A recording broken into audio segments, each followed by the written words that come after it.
নমস্কার বন্ধুরা, আপনারা দেখছেন বিবানী রয়েজ স্টাডি ইউটিউব চ্যানেল। আজকে শুরু করছি টাইম অ্যান্ড ওয়ার্ক সম্পর্কে বেসিক আইডিয়া।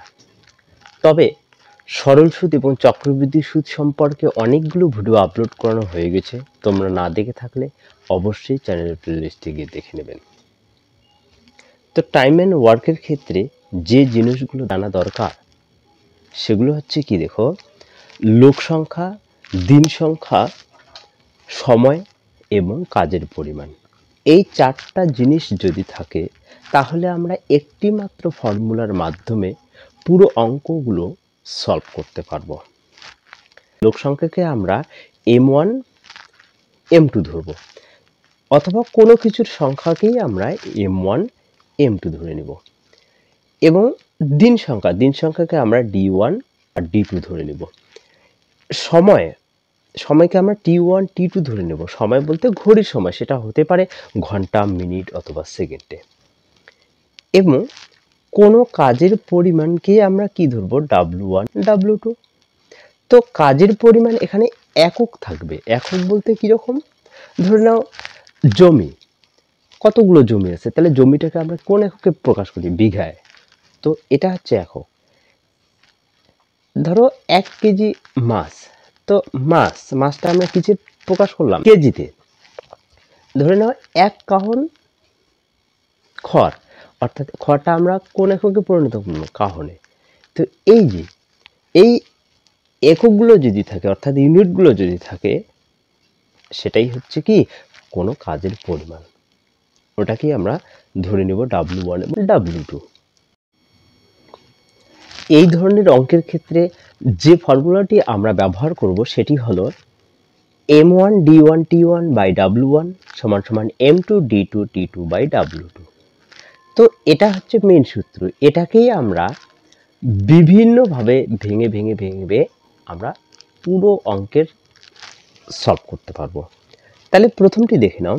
প্রথমে আছে M1 D1, পরেরটা তো M2 D2, অর্থাৎ পরেরটাতে D2 বের করতে বলবে। তখন আমরা কোন সূত্রটা লিখবো, এই সূত্রটি M1 D1 সমান M2 D2। তাহলে আমরা D2 মান বের করতে পারবো। যদি M1 এবং T1 থাকে, অর্থাৎ কোনো কিছু সংখ্যা এবং সময় যদি থাকে, আর এখানে কোনো কিছু সংখ্যা এবং সময় যদি বের করতে চায়, তাহলে কোন সূত্রটা হবে, যে M1 T1 সমান সমান M2 T2। অর্থাৎ এখানে উপরে আছে 3টে, নিচে আছে একটা, উপরে আছে 3টে, নিচে আছে একটা। তো উপরে যে কটা চাবে সে কটা লিখবো, আর বাড়তিগুলো লিখবো না, তাই না? এখানে যে কটা চাবে সে কটা লিখবো, বাড়তিগুলো লিখবো না। তাহলে সূত্রে পরিণত হয়ে গেল। 4 নাম্বারটি দেখে নাও। এখানে কি বলছে, তো এবার হচ্ছে D1 আর T1। তো এখানে D2 T2 যদি বের করতে বলে, তখন এই সূত্রটাই খালি লিখবো, আর বাকিগুলো লিখবো না, M1 W1 কিচ্ছু লিখবো না। তাহলে D1 T1 সমান সমান D2 T2।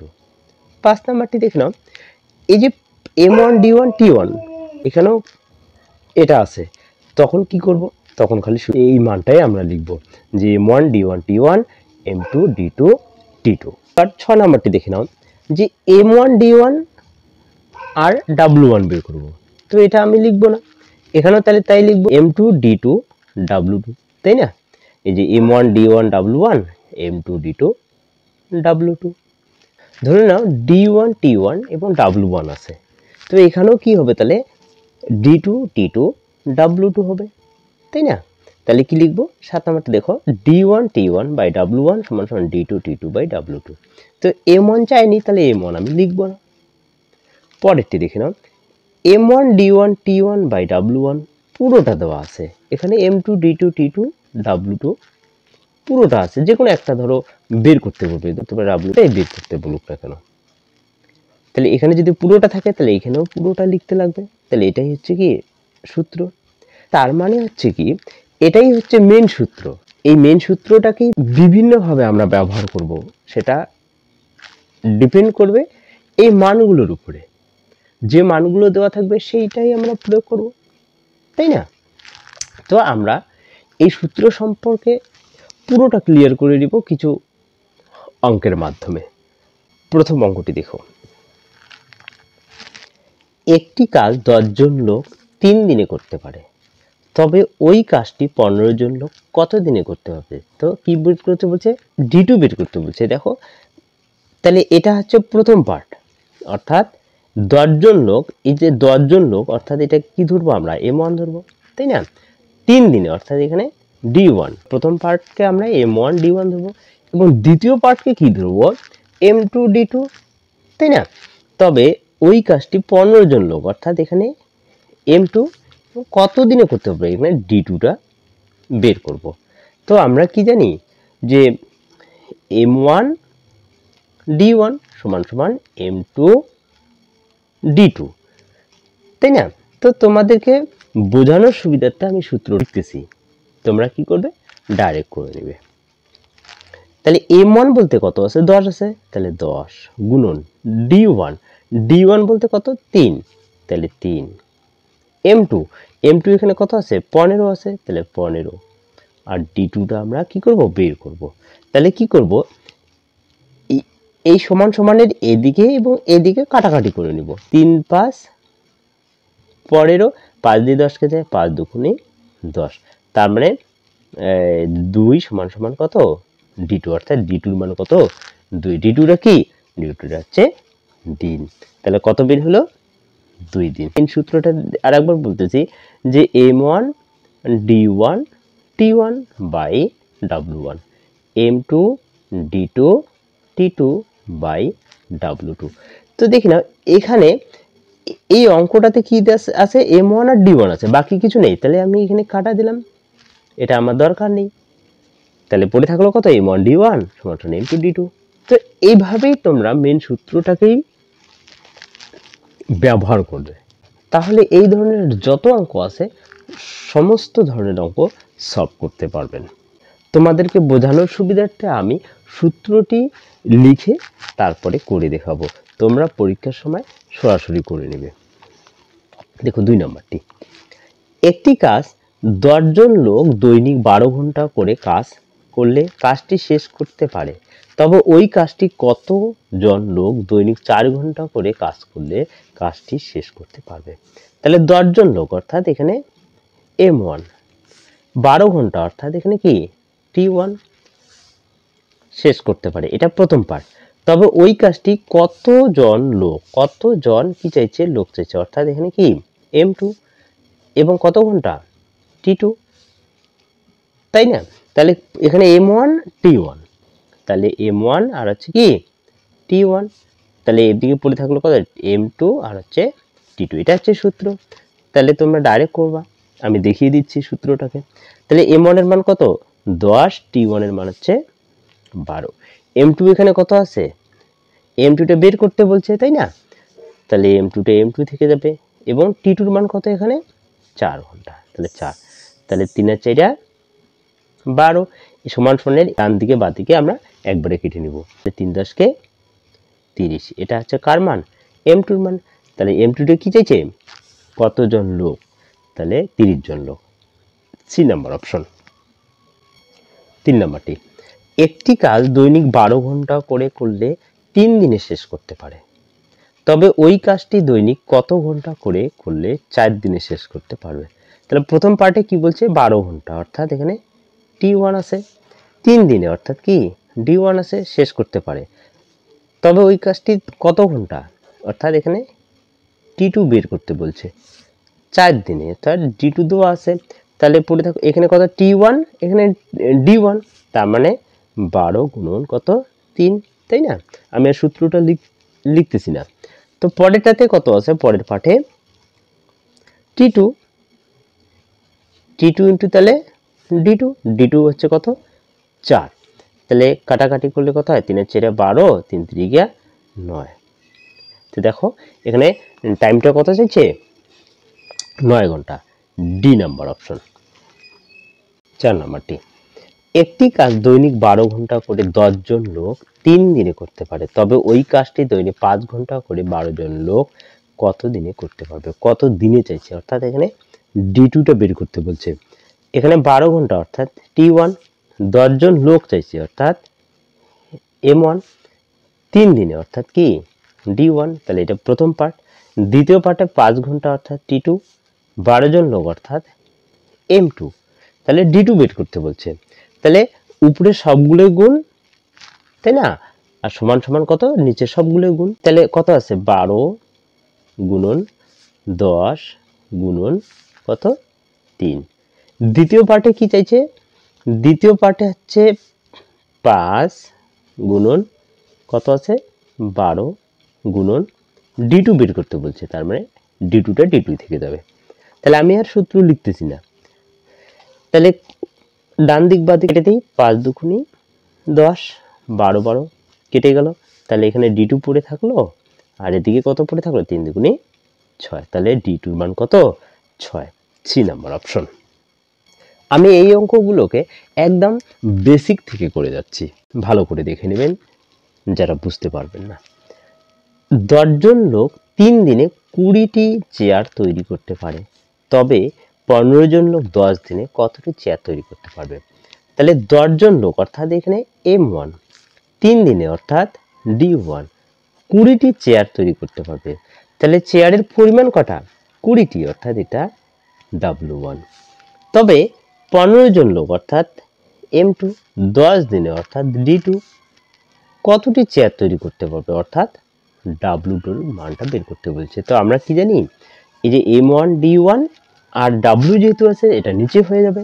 তাহলে আমি একবার সূত্রটা লিখে দেখাচ্ছি, M1 D1 by W1 M2 D2 by W2। তাহলে মান বসিয়ে দিই। M1 এর মান কত আছে, তাহলে 10 3 উপরে গুণ হয়ে যাবে, 20টা নিচে হয়ে যাবে। তাহলে 10 গুণন 3 নিচে হচ্ছে কত W1 এর মান 20, তাহলে 20 সমান সমান M2 কত আছে 15, 10 দিন আছে এবং W2 বের করতে বলছে। তাহলে আমরা উপর নিচ কাটাকাটি করব, আবার উপরে উপরে কাটাকাটি করব। তাহলে 0 0 কেটে দিই, তাহলে পড়ে থাকলো 3/2, তাহলে 3 দিয়ে 15 কেটে যায়, 3 5 15। তাহলে এখানে W2 পড়ে থাকবে, এদিকে তো কিছু নেই, তাহলে W2 পড়ে থাকবে। তাহলে তাহলে এখানে কত পড়ে থাকলো 5 গুণন 10, তাহলে 5 10 কে 50, আর এদিকে পড়ে থাকলো 2, তাহলে 50 দুগুণা 100, তাহলে সি নাম্বার অপশন। উত্তরটা বের হয়ে আসলো কত 100। এটাকে যদি তোমরা প্রমাণিত করতে চান তাহলে কি করবেন, এখানে এই যে কটা আছে M1 D1 W1 যা আছে প্রত্যেকটার মান বসাবেন। তাহলে দেখুন আমি একবার দেখিয়ে দিচ্ছি। তাহলে এখানে 10 গুণন 3 নিচে আছে কত 20, তাহলে 0 0 কেটে দাও, পড়ে থাকলো কত 3/2। তো সমান সমানের পরে যদি আমি M2 মান কত 15, এখানে 10, আর W2 মান এখানে কত বের হলো 100, তাহলে 0 0 কেটে দেই, 3 5 15, 5 দুগুণে 10, তাহলে 3/2 আসলো। তার মানে উত্তরটা ঠিক আছে। এভাবে আমরা কি প্রমাণিত করতে পারি, আমি এমনি দেখিয়ে দিচ্ছি যে অঙ্কটা ঠিক আছে কি ভুল আছে, সেটা প্রমাণ করার জন্য এইভাবে তোমরা প্রমাণিত করতে পারো। 6 নম্বরটি, 10 জন লোক দৈনিক 12 ঘন্টা করে কাজ করলে 20টি চেয়ার তৈরি করতে পারে, তবে 30 জন লোক 20টি চেয়ার তৈরি করতে দৈনিক কত ঘন্টা লাগবে? এখানে কত ঘন্টা চাইছে, অর্থাৎ T2 বের করতে বলছে, তাই না? তাহলে 12 ঘন্টা মানে হচ্ছে T1, 20টি চেয়ার তৈরি করতে পারবে, তার মানে হচ্ছে এটা কি W1। তাহলে 10 জন লোক অর্থাৎ M1, তাহলে M1 গেল, T1 গেল, W1। তাহলে পরেরটাতে কি হবে M2, 20টি চেয়ার তৈরি করতে, অর্থাৎ এখানে W2 দেওয়া আছে আর সময়টা বের করতে বলছে। তাহলে আমরা কি জানি M1 T1 বাই W1, তাহলে এদিকে হবে M2 T2 বাই W2। আমি এখানে তোমাদের সুবিধার্থে আমি সূত্রটা লিখতেছি, তোমরা ডাইরেক্ট করবা। তাহলে M1 এর মান কত আছে 10 গুণন T1 এর মান হচ্ছে 12 আর W1 হচ্ছে 20। M2 এখানে কত আছে 30, T2টা বের করব, W2 আছে কত 20। তাহলে 0 0 কেটে দেই, এদিকে 0 0 কেটে দেই, 6 দুগুণে 12, 3 দুগুণে 6, তাহলে T2 এদিকে কিছু নেই, তাহলে T2, তাহলে এদিকে 2 আছে, এদিকে 2, তাহলে 2 দুগুণ 4, এই যে এ নাম্বার অপশন। 7 নাম্বারটি দেখো, 10 জন লোক দৈনিক 12 ঘন্টা করে কাজ করলে 3 দিনে 20টি চেয়ার তৈরি করতে পারে। তবে 24 জন লোক দৈনিক 4 ঘন্টা করে কাজ করলে 32টি চেয়ার কত দিনে তৈরি করতে হবে? দিন বের করতে বলছে, অর্থাৎ D2 টা বের করবো, তাই না? তাহলে 10 জন লোক অর্থাৎ এখানে M1, 12 ঘন্টা মানে T1, 3 দিনে অর্থাৎ D1, 20টি চেয়ার তৈরি করতে পারে অর্থাৎ W1। তাহলে M1 T1 D1 W1 আসলো, তাহলে এদিকে কত আসবে? তাহলে এখানে হচ্ছে M2, এটা হচ্ছে কি T2, এটা হচ্ছে W2। 32টি চেয়ার তৈরি করতে কতদিন লাগবে? D2 বের করতে বলছে। তাহলে আমরা কি জানি? M1 D1 T1 by W1, তাহলে M2 D2 T2 by W2। তাহলে মান বসিয়ে দিই। M1 এর মান কত আছে? 10, D1 এর মান 3, T1 এর মান 12, নিচে হচ্ছে W1 অর্থাৎ 20। এদিকে M1 এর মান কত? 24 আছে 4, আর W2 হচ্ছে 32। তো 4 আসতে 32, 3 আসতে 24, 0 0 কেটে দিই, 6 2 12, 3 3 কেটে দিই, তাহলে এদিকে পড়ে থাকলো কত? D2, আর এদিকে পড়ে থাকলো 6। তাহলে এটাই হচ্ছে অ্যান্সার। তো এভাবেই একটি সূত্রের মাধ্যমে এই ধরনের যত অঙ্ক আছে তোমরা সবগুলো অঙ্কই সলভ করতে পারবেন। ভিডিওটি ভালো লাগলে লাইক, কমেন্ট এবং শেয়ার করবেন। আমার চ্যানেলে নতুন হয়ে থাকলে সাবস্ক্রাইব করে দেবেন।